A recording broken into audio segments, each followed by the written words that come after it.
Date का तयन, तारीख का तयन कि इलेक्शन कब हों, और उस इलेक्शंस के हवाले से हमारे दोनों ग्रुप्स की अपनी अपनी डेट्स हैं, जिस पे उसमें कुछ नैरो तो हुई हैं लेकिन अभी लचक आई है, लेकिन वो हम एक पॉइंट पे भी नहीं पहुंचे। पीडीएम और हमारा इत्तेफाक न हो सका तारीख पर, डिसोल्यूशन एंड इलेक्शन। हुकूमत पीटीआई मुज़ाकरात नाकाम, मामला सुप्रीम कोर्ट में वापस। बातचीत का तीसरा मरहला बगैर पेशरफ्त के खत्म। शाह महमूद कुरैशी कहते हैं पीडीएम का मौक़िफ़ था कि असम्बलियों की तहलील मुद्दत पूरी होने पर हो। हमारी तजवीज़ थी वफाक, सिंध और बलोचिस्तान असम्बली भी तहलील हो। इलेक्शन असम्बली तहलील होने के 60 दिन बाद हो। 60 दिन में इलेक्शन को आईनी कवर देना होगा, इसलिए आईनी तरमीम हो। सुप्रीम कोर्ट को तहरीरी तौर पर बताएंगे मुज़ाकरात में पेशरफ्त नहीं हो सकी। इसहाक़ ने कहा कि इत्तेफाक हुआ है कि इलेक्शन एक ही दिन होने में बेहतरी है, मगर इलेक्शन की तारीख पर इत्तेफाक नहीं हो सका। यूसुफ रजा गिलानी बोले यह भी तय हुआ है कि जो भी इलेक्शन जीतेगा नताइज तस्लीम किए जाएंगे। वज़ीर दिफा ख्वाजा आसिफ ने कहा है कि वो मुज़ाकरात को कतई सबूतास नहीं करना चाहते, लेकिन इमरान खान गन पॉइंट पर बात करेंगे तो यही जवाब मिलेगा। चेयरमैन पीटीआई के बयानात मुज़ाकरात सबूतास करने की कोशिश है। बोले जो मुज़ाकरात हो रहे हैं, जो मुज़ाकरात कर रहे हैं, उन्हें खुद याद नहीं कि कितनी पार्टियां बदली हैं। उनसे मोहतात होकर बात करनी चाहिए। उन जैसे बदनीयत लोग पाकिस्तान की सियासत में कभी नहीं आए।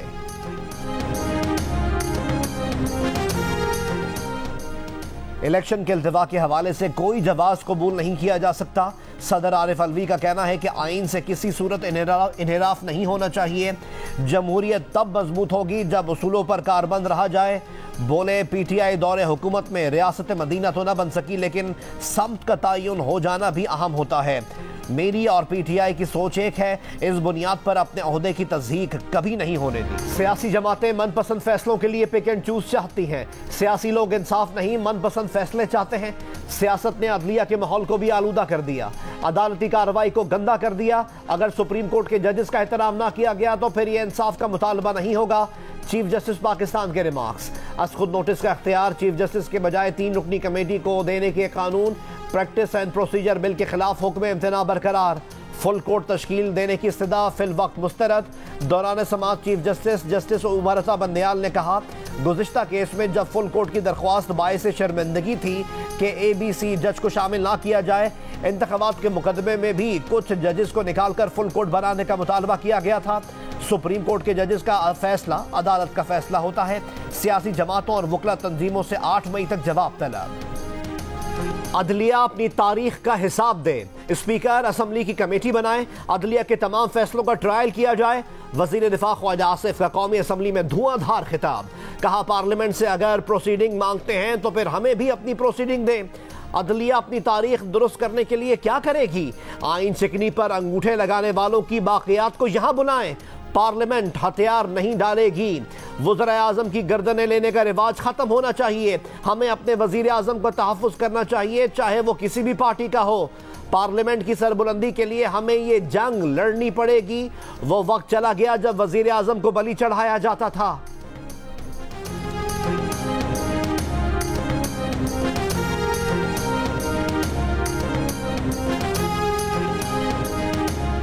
अदलिया को प्रैक्टिस एंड प्रोसीजर बिल पर तहफ़्फ़ुज़ात हैं। सुप्रीम कोर्ट ने बिल पर पार्लियामेंट और कायमा कमेटी में हुई बहस का रिकॉर्ड तलब कर लिया।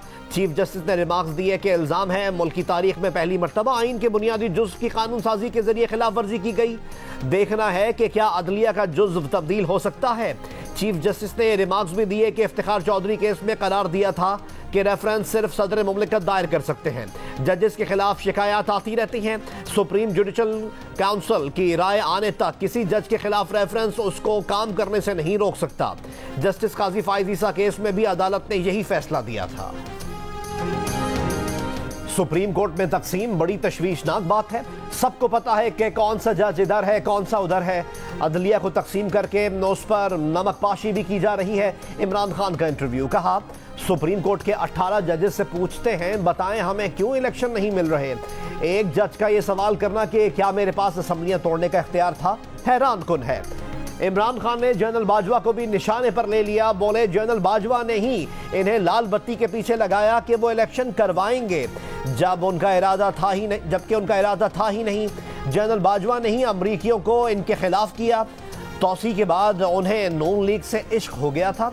पाकिस्तान को तबाह करना है तो मार्शल लॉ लगा दें, फिर किसी दुश्मन की जरूरत नहीं। भारत की खारजा पॉलिसी की इज्जत ही इस वजह से है कि वो किसी के इत्तेहादी नहीं। मुल्क में मार्शल लॉ लगा दें का बयान फॉरेन फंडेड की असल नीयत और मकासद का सबूत है। वफाकी वजीर इत्तलात मरियम औरंगजेब का इमरान खान के बयान पर रद्द-ए-अमल। एक बयान में कहा कि जनरल रिटायर्ड बाजवा ने तुम्हें और तुमने 22 करोड़ अवाम को ट्रक की बत्ती के पीछे लगाया हुआ था। अवाम और मुल्क के साथ जो जुल्म हुआ तारीख में किसी मुल्क के साथ नहीं हुआ।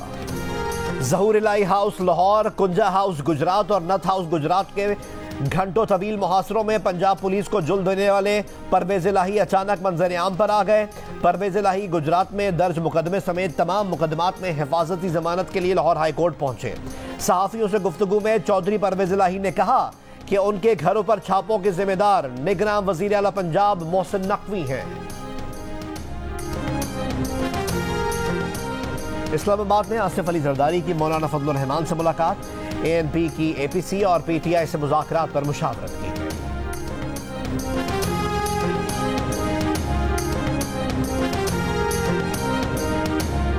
नौजवानों को पाकिस्तान के खिलाफ करने की फॉरेन फंडेड मुहिम चलाई जा रही है। नौजवानों को पाकिस्तान से मायूस करने की मुनज़्ज़म साजिश नाकाम बनाएंगे।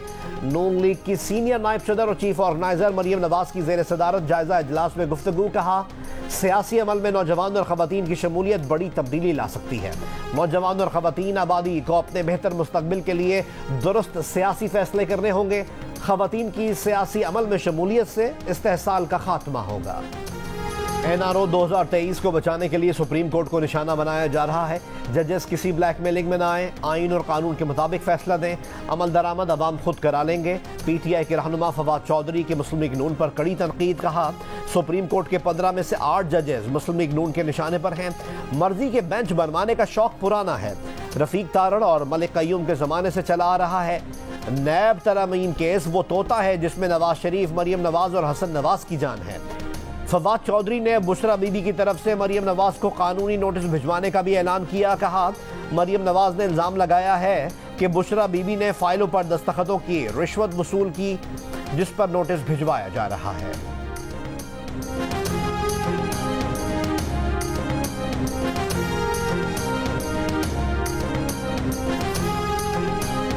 वफाकी वजीर दाखिला राना सनाउल्लाह का फवाद चौधरी के बयान पर रद्द-ए-अमल। कहा कौम को मामू बनाने वाले सुप्रीम कोर्ट के मामे ना बने, मरियम नवाज को नोटिस ना भेजें। बुशरा बीबी अदालत में पेश होकर करप्शन का जवाब दें, जहां खाविंद मुंह पर बाल्टी पहनकर जाता है।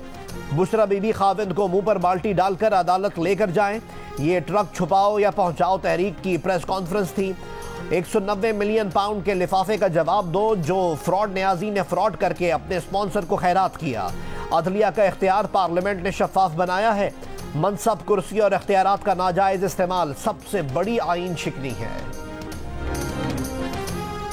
अहलिया जो भी करती हैं कुरान और सुन्नत के मुताबिक करती हैं। इमरान खान का इंटरव्यू। बताया अहलिया ने 6 महीने एक कमरे में गुजारे। अहलिया ना शॉपिंग करती हैं ना बाहर ट्रिप पर जाती हैं। कहा हुकूमत के दौरान बड़ा मुश्किल वक्त गुजारा, अहलिया ना होती तो वो वक्त नहीं गुजार सकते थे। बोले अहलिया ने जैसी मेरी मदद की ऐसी बीवी अल्लाह की खास नेमत है।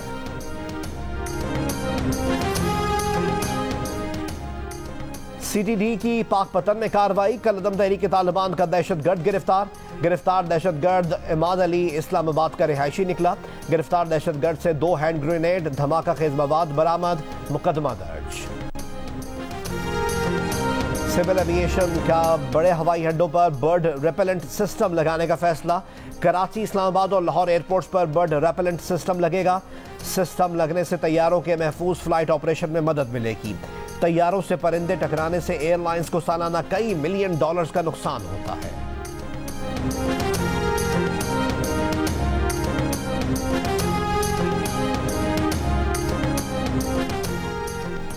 मौसम सरमा और बहार की बारिशों से अमवात की तादाद 31 हो गई। PDMA की रिपोर्ट के मुताबिक हलाकतें छतें, दीवारें और आसमानी बिजली गिरने के सबब हुई। मुख्तलिफ वाक़यात में 40 अफराद जख्मी भी हुए। 50 एकड़ पर गंदम की फसल बह गई, 30 बागात तबाह।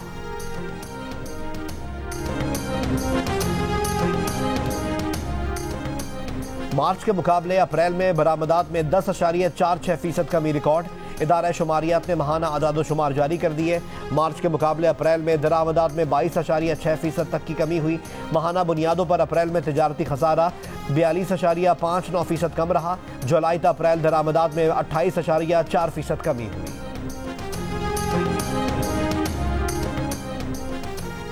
तवानाई और खुराक की कीमतों में इजाफा। पाकिस्तान ने महंगाई में मालियाती बहरान के शिकार श्रीलंका को भी पीछे छोड़ दिया। अमरीकी जरीदे ब्लूमबर्ग की रिपोर्ट, अप्रैल में महंगाई की शरह 36% से तजावुज़ कर गई, जो 1964 के बाद सबसे ज़्यादा है। मई में महंगाई की शरह अरूज पर रहेगी। श्रीलंका में अप्रैल में महंगाई की शरह 35% रही, जो पाकिस्तान से कम है। श्रीलंका मुआशी बहरान पर काबू पाता भी दिखाई दे रहा है। रवा साल पाकिस्तानी करेंसी बदतरीन गिरावट का शिकार रही, जो डॉलर के मुकाबले में 20% गिरी है और दुनिया की कमज़ोर तरीन करेंसी में शुमार हुई।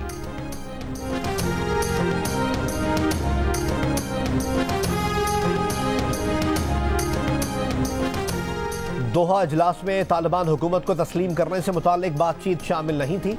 अक़वाम मुत्तहिदा के सेक्रेटरी जनरल एंटोनियो गुतेरेस कहते हैं कि तालिबान से मुलाकात मुनासिब वक्त पर होगी, अभी वो मुनासिब वक्त नहीं है।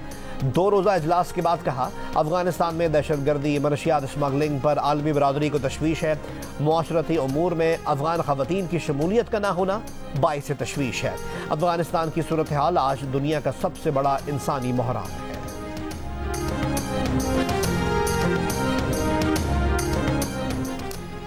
बरतानिया के शाह चार्ल्स सोम की ताजपोशी की तकरीब की तैयारियां उरूज पर पहुंच गईं। काउंटडाउन शुरू। शाह चार्ल्स की ताजपोशी तकरीब में 200 मेहमानों को मदऊ किया गया है।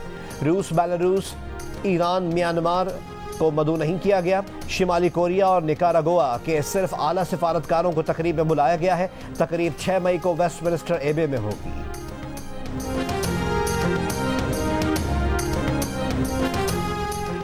और पाक न्यूजीलैंड तीसरा वनडे आज कराची में खेला जाएगा। पाकिस्तान को सीरीज अपने नाम करने के लिए एक और जीत दरकार। मैच से पहले दोनों टीमों की नेशनल स्टेडियम में प्रैक्टिस। 5 मैचेस की सीरीज में पाकिस्तान को 2-0 की बढ़तरी हासिल है।